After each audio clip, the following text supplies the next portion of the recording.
رسول الله صلى الله عليك يا مولاي وعلى أهل بيتك المعصومين المظلومين يا رحمة الله الواسعة ويا باب نجاة الأمة ما خاب من تمسك بكم أمنا يا من لجأ إليكم يا ليتنا كنا معكم فنفوز فوزا عظيما إن شاء الله. السلام عليك يا مولاي يا أبا الفاضل يوم أبو الفضل استفزت رأسه فتيات فاطم من بني ياسين وأغاث صبيته الظما بمرادته من ماء مرصود وشين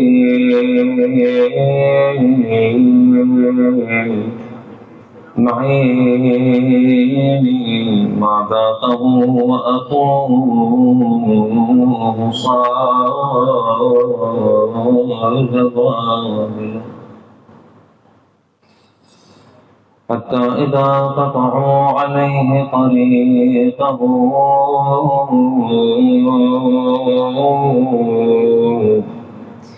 بسداد جيش بارز وكمين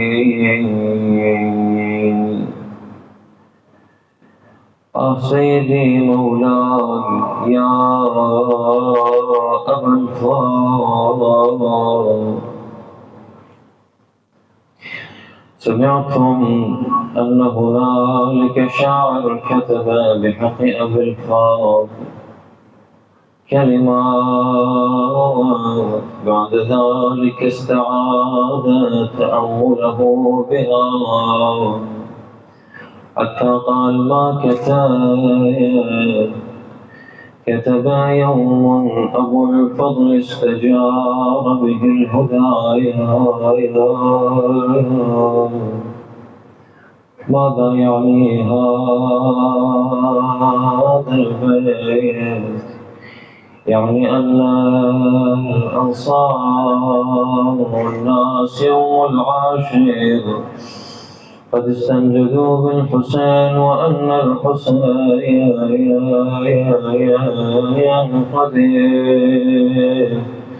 قد استنجد بأبي الفاضل يلقن أن الحسين جاءه بعالم الرؤيا قال له يا أزري ارجع بيتك لما يا أبا عبد الله أنا استجرت به يوم العاشر أيوا ويلتاي أيوا مصيبتاي شلون حال الحسين لما تركه مقطوع اليدين مضروب على هامتين سهم بعيني المصيبة عظمى أي والله. الحسين ما حصل له آنذاك في يوم تركه على الله كربلاء يا عباس ليلة مصيبة ليلة عزاء بعدما قال له اذهب بنفسي كان كبده كالحديد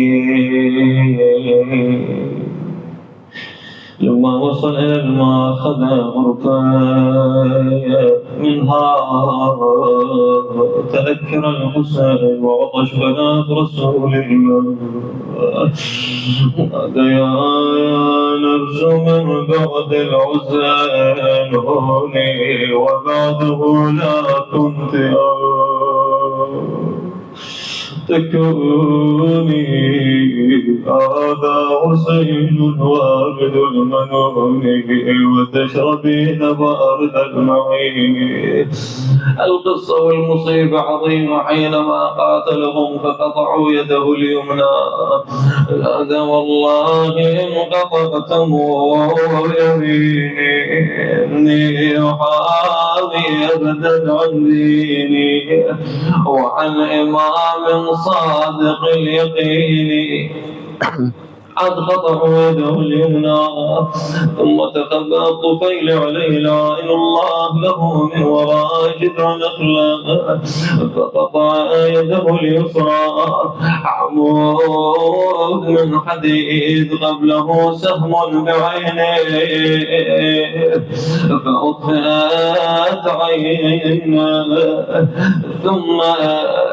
الأخرى قد أطفئت من نزيف الدماء. وكان همه الوصول بهذه الجربة إلى العيال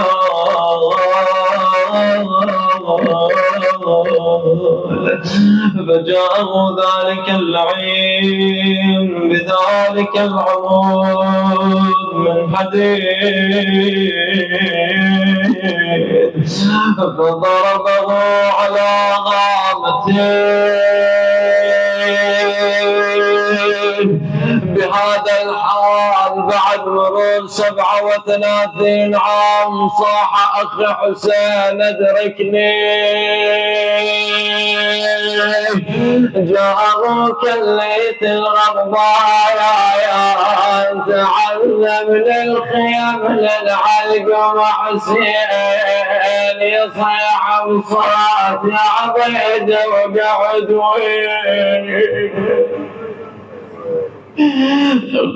يا أنا بعد ما أشوف دربي عضو العين عاد وصل الحسين إلى مصرعي أجلسه بحجري مرضى بفاضل اللي شاف الفوق. أخي مولاي أنت الآن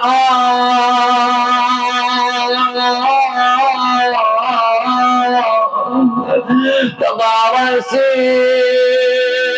في حجري بعد ساعة من يضارسك في حجري.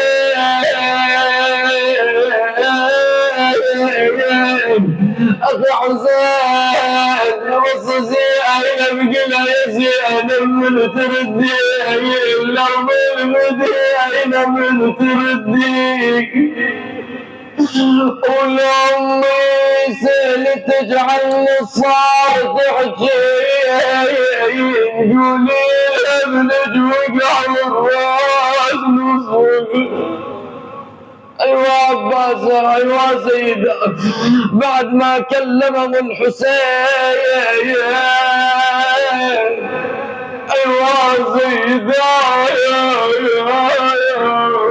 أيوة عباس شلون عبد الحسين بلا ناصر ولا عمين يلتفت إلى العدايا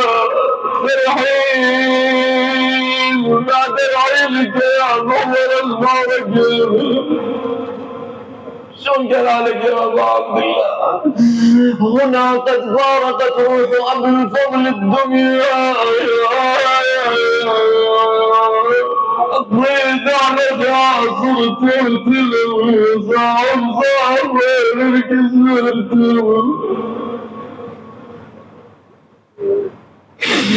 قل عباس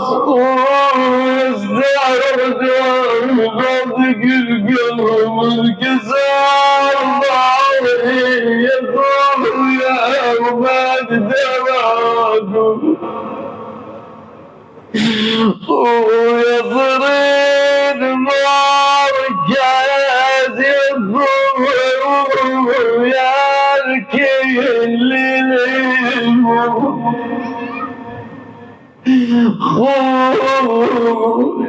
من ارجع شقول الزينب شقول السكنة يا عم جايتك جايت معاك والحرام في وراي انتظرينك يا ابو فاضل عمي يدانا العطش ونريد ماي عم ماي والطب العبد الله يتهاب وراي بس خوات قمر هاشم صديق وسلطان الوفا والغير بس يقول له هم شفت اخوم ما يشرب الأمية ما يشرب الأمية ويلتذ بالعطش من أجل الزين شلون حال الحسين لما العاد منكسر الحال محدودة بالظاهر على رحيل أخيه أيوا حسينا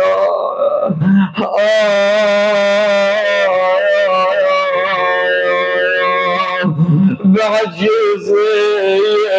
يا ابو فاضل شمالك يمينك ضاعت وضاعت وشمالك جمالك يا خويا غالبنار غوتك خويا شمالك جمالك كان لي بلساني حالي ابو الفضل ما لا يجاوبه يقول له ينسم اللي يهيب طيب شمال شمالي بعد يمنعي ما يملي خويا شمالي اقول لك فحد يا خويا شمالي شمالي فحد من طاعة الجربة من الدنيا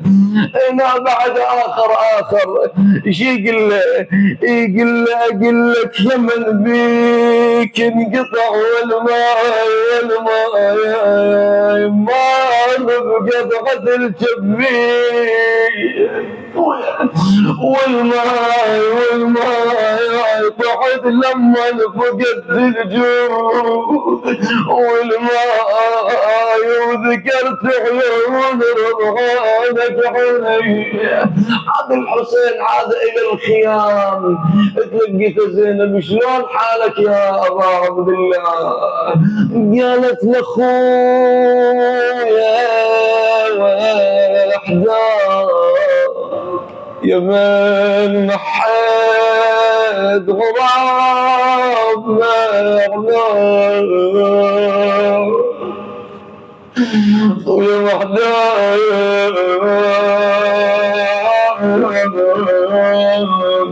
يا ما تغتاب يا خويتي خويا وحدك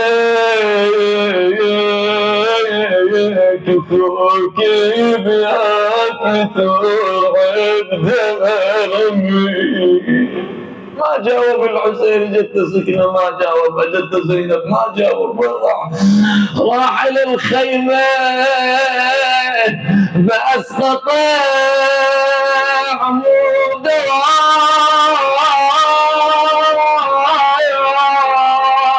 نادي زينب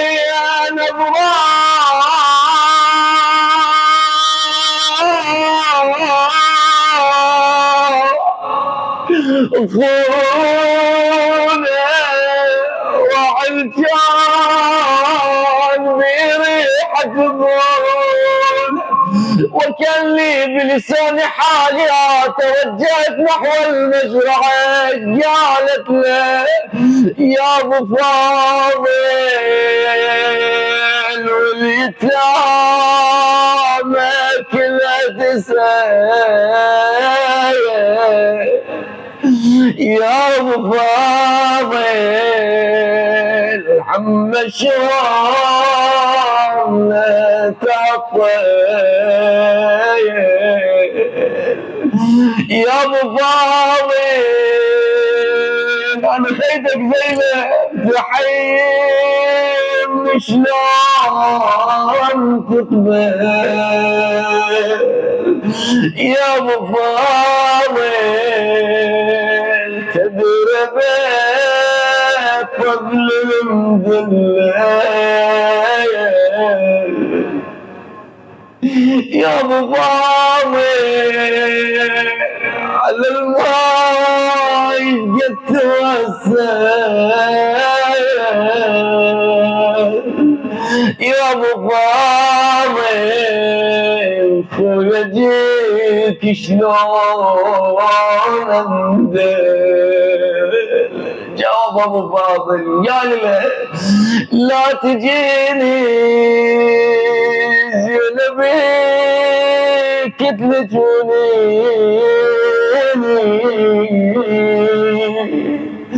لا تجيني قطع يسار ويميني لا تجيني والسام نابت بعيني السلام عليك يا ساقي عطاش كربلاء السلام عليك يا من لاذ بك الأبرياء السلام عليك يا كبشة كتيبة الحسين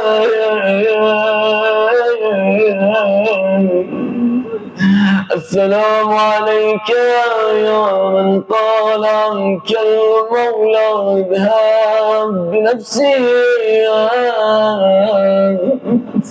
السلام عليك يا من طال عنك الإمام الصادق سلام الله وسلامه ملائكة المقربين وأنبياء المرسلين عليك وقد قال كان أمنا العباس نافذ البصيرة صلب الإيمان وقيل عنك إن للعباس درجة يغبط بها الأولين والآخرين لا حرمنا الله شفاعتك يوم لا ينفع مال ولا بنين بحق محمد وآل الطاهرين اللهم بإذن حوائج المحتاج من أوصانا أوصاكم بالدعاء اللهم حوائجهم فردا فردا إلهي بمحمد وآله الذي آليت على نفسك أن لا يدعوك أحد إلا قضيت له حاجته ارزقنا شفاعة الحسين ارزقنا شفاعة الحسين يوم الورود يوم النزول إلى القبر. اللهم لا تحرمنا من الحسين، اللهم لا تحرمنا من البكاء على الحسين، اجعلنا من الباكين والبكائين على الحسين. اللهم احشرنا مع محمد وآله يوم تحشرنا في رحالهم يا الله، إلى أرواح المؤمنين والمؤمنات الشهداء العلماء الذين لم يذكرهم ذاكر إلى أمواتكم جميعا. بلغ اللهم ثواب المباركة الفاتحة. اسبقوا الصلاة على محمد وآله ثلاثا بأعلى أصواتكم.